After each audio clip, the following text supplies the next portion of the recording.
Hello viewers, not just in Pakistan but across borders and beyond borders across the world. Welcome to our show. The fundamental question that needs to be addressed in today's podcast is essentially related to why India agreed to a ceasefire.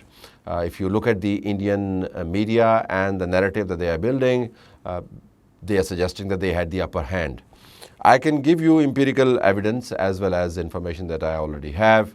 It all started when the American Secretary of State spoke to the Pakistani representatives, the army chief, and discovered that Pakistan's response ladder was ready and it was accurately calculated.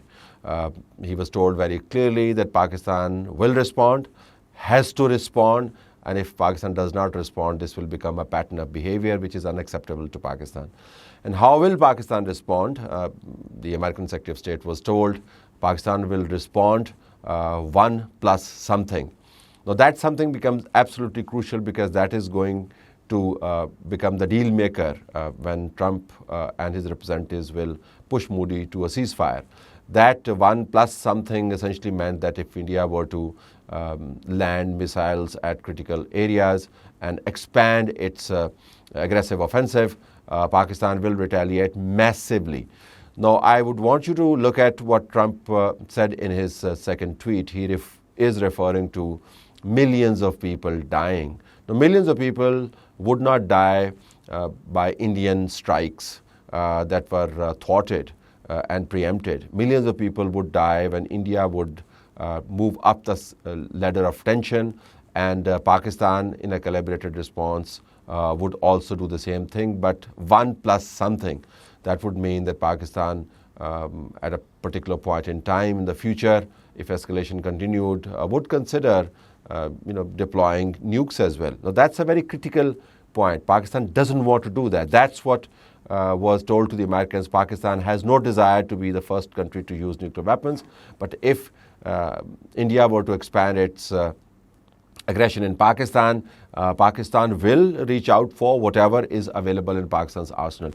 That is something that brought home in Washington, in White House, the urgency of cracking a deal with Modi. So when Modi was told that you are miscalculating Pakistan's resolve, you are miscalculating Pakistan's response, you are misreading their capability, do not do that. If their missiles can reach the air bases, if their drones can hover over Delhi, you could probably do the same, but do you want to go that path? Don't do it. Let's talk business. I want to have a deal with you. We have a tariff thing coming up.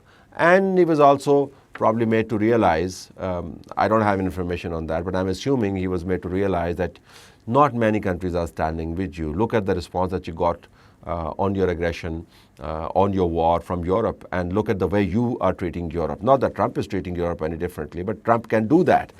Modi is not Trump.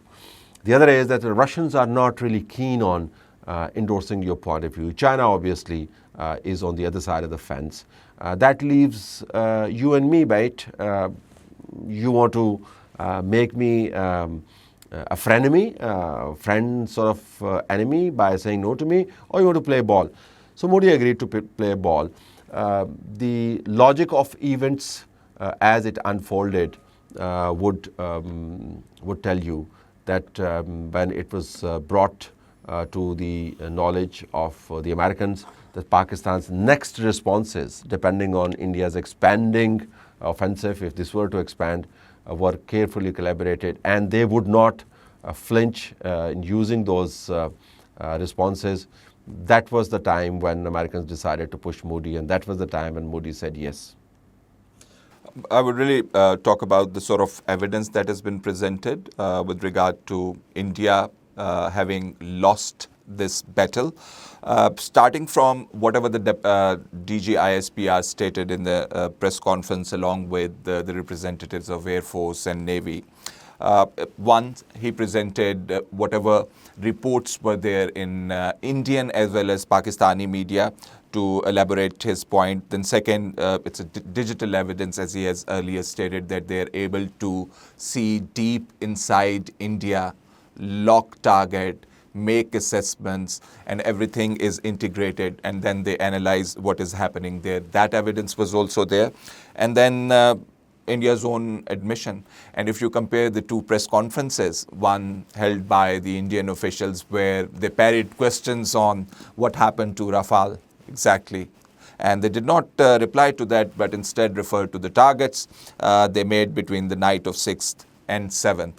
So if you see the sort of rhetoric that was there when Pahalgam attack happened, immediately, instantly they said, we've got to punish Pakistan. Although Modi did not directly refer to Pakistan, it was channeled through all the television channels. They were trumpeting, harping upon it that it's Pakistan and we need to teach them a lesson. So the level of rhetoric was sky high.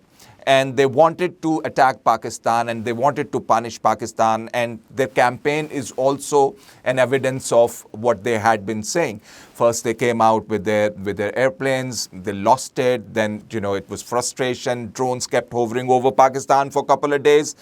So their intention was never to back down unless they inflict heavy losses on Pakistan. And they only, Pakistan Air Force and military knocked some sense into their heads when their systems were destroyed, when missiles were rained on Indian military targets. So that was the time when they de-escalated, when the Americans came in, and the narrative changed instantly from saying that we will teach them a lesson to, taking a couple of steps back and saying we will accept a ceasefire. So that was a big change starting from Pahalgam to their acceptance of ceasefire.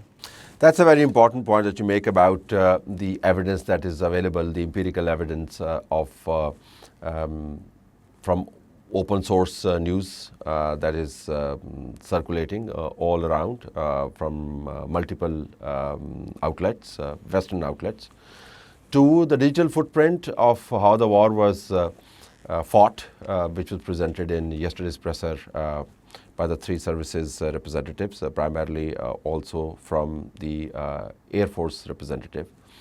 And thirdly, as Faisal was pointing out, the pressers that were done by the Indians themselves, where they're admitting to the reach and penetration points and areas where Pakistani missiles, loitering munition, and other equipment that was used, fired from aircraft as well, was able to reach.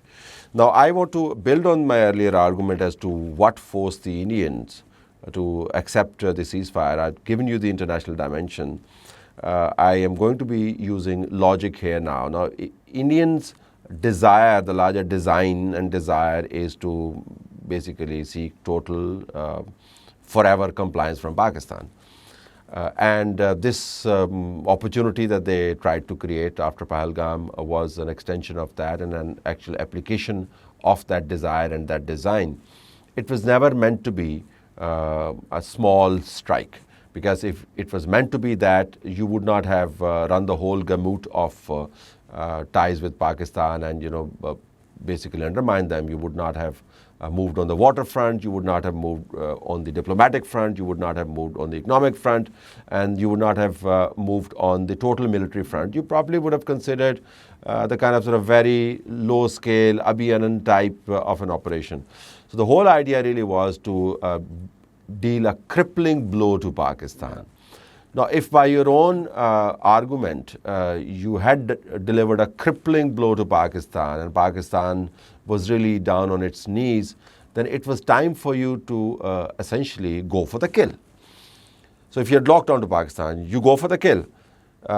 Why did you not go for the kill? On the matrix of tit for tat, after Pakistan's response, it was supposed to be your response. Why did you not do the response? Because you knew what awaited you. You also knew the damage that was done. You also knew the maneuver that Pakistan made and you were outmaneuvered. You also knew what the international community was telling you. And it certainly reflects from the faces that we see in meetings. Some of these are presented before you.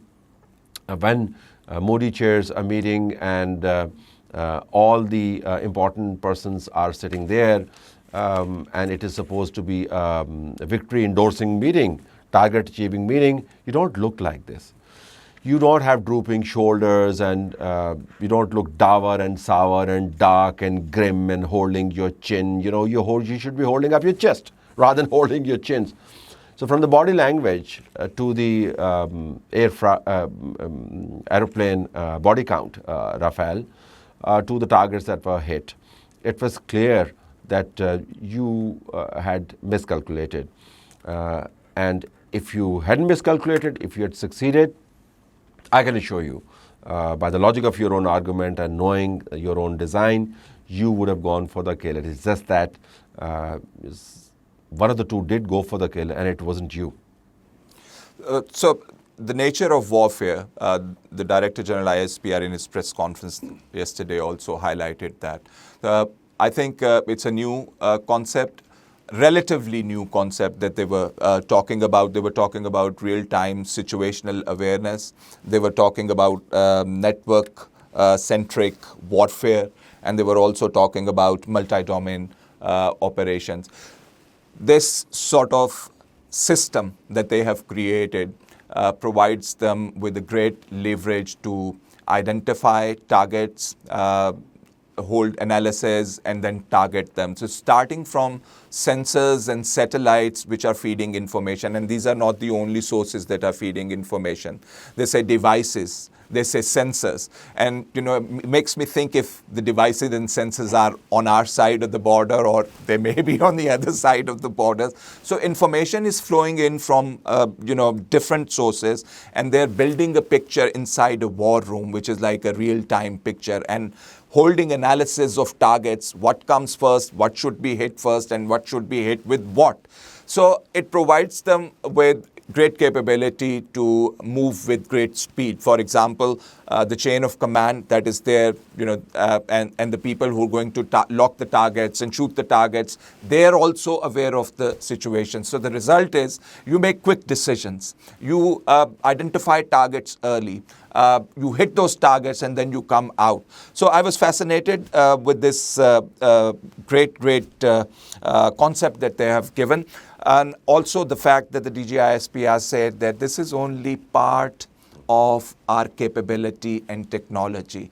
Of course, they're not going to let everything out in the sun for everybody to see, but according to them, this is like part of their capability. That's what it is, and I can tell you that I am one of those lucky guys who was there in those environments from where these decisions were made. And I was actually in the situation room, in the control and command room.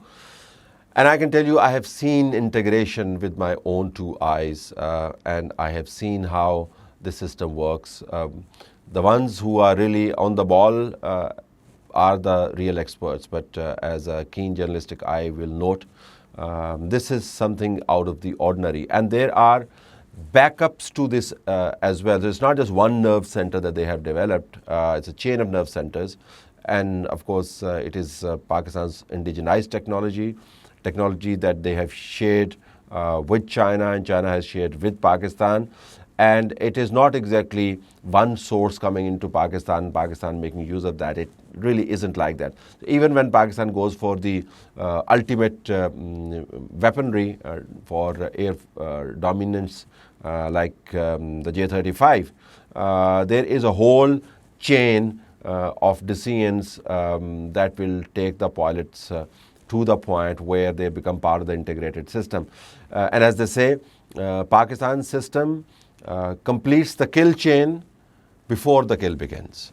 I think this is where the difference really is, and it is not a fluke war that Pakistan has fought. Remember that's the most important. It's not a fluke war that Pakistan has won. Every time you make a move, you will get a surprise, and you don't want to be surprised. Certainly not a kind of surprise that will put the lives of billions of people, most of them on the Indian side, in sheer jeopardy. So that's where we close it. Tomorrow, perhaps we can discuss what lies ahead for Pakistan and India and the world beyond.